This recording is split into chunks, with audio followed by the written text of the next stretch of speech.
Dalam nama Bapa, Putra, dan Roh Kudus, amin. Ibu bapak, saudari-saudaraku yang terkasih, salam bantul kasih berkat dalam. Kembali kita berjumpa dalam renungan harian Sabtu 1 Agustus 2020. Kita akan mengambil dari Injil Matius bab 5 ayat 13 sampai 19.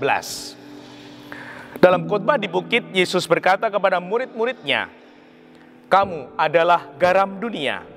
Jika garam itu menjadi tawar, dengan apakah ia diasinkan? Tidak ada lagi gunanya selain dibuang dan diinjak-injak orang.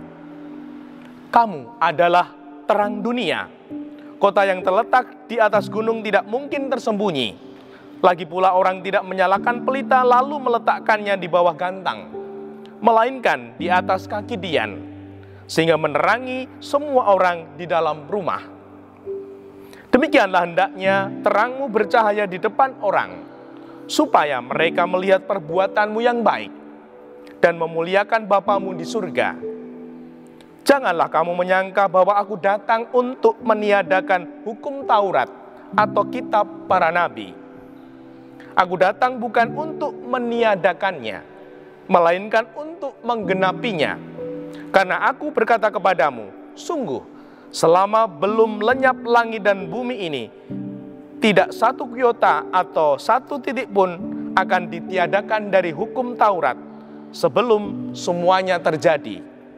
Karena itu, siapa yang meniadakan salah satu perintah hukum Taurat, sekalipun yang paling kecil, dan mengajarkannya demikian kepada orang lain, ia akan menduduki tempat yang paling rendah di dalam kerajaan surga. Tetapi siapa yang melakukan dan mengajarkan segala perintah Taurat, ia akan menduduki tempat yang tinggi di dalam kerajaan surga." Demikianlah Injil Tuhan. Terpujilah Kristus. Saudari-saudaraku yang terkasih, pernah lihat atau bahkan mungkin yang suka tenis, pernah lihat lapangan tenis? Kalau ada lomba itu malam hari, lampunya itu berapa watt?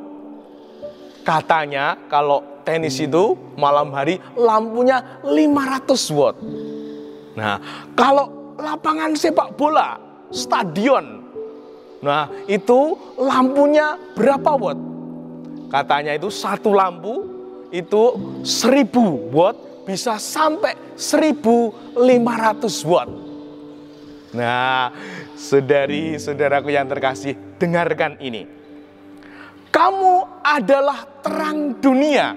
Wah, kalau dunia itu kira-kira lampunya berapa watt? Wah, itu pasti ribuan watt, bahkan mungkin jutaan watt. Dan itu adalah kita. Tuhan kita Yesus Kristus mengatakan, kamu adalah terang dunia. Jadi Tuhan Yesus menciptakan kita dengan terang yang ada dalam hati kita, dalam diri kita. Tuhan Yesus menciptakan kita dengan potensi yang ditanam, yang diberikan kepada kita.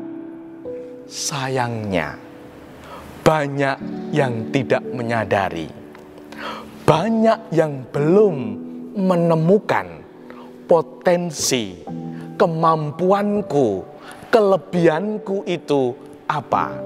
Ada ungkapan, kelemahan yang paling besar adalah ketika orang itu tidak tahu kelebihannya. Nah, ibu bapak, saudara saya terkasih, apakah sudah tahu kelebihan kita masing-masing?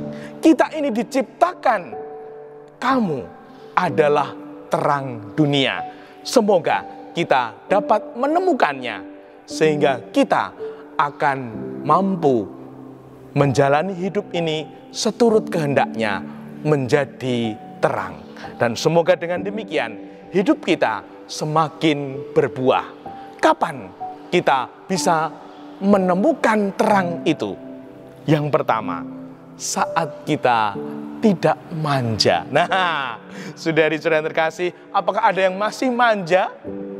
Masih ngeman-eman, tidak mau lelah, tidak mau bersusah payah, tidak akan menemukan potensi kelebihan hidup. Yang kedua, tidak mau praktek, tidak mau mencoba, tidak mau berjuang. Ngene wae wis cukup, ngene wae ora apa-apa. Nah, itulah yang menghambat kita menemukan potensi hidup kita. Dan yang ketiga, never give up.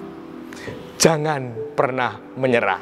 Nah, apakah kita ini termasuk orang yang mudah loyo, mudah patah, mudah menyerah? Semoga kita sungguh-sungguh pribadi-pribadi yang bertumbuh dalam kehendaknya, sehingga kita akan menemukan bahwa diri kita ini diciptakan sebagai terang dunia.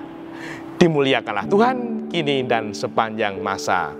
Salam bantul kasih, berkah dalam nama Bapa, Putra, dan Roh Kudus. Amin.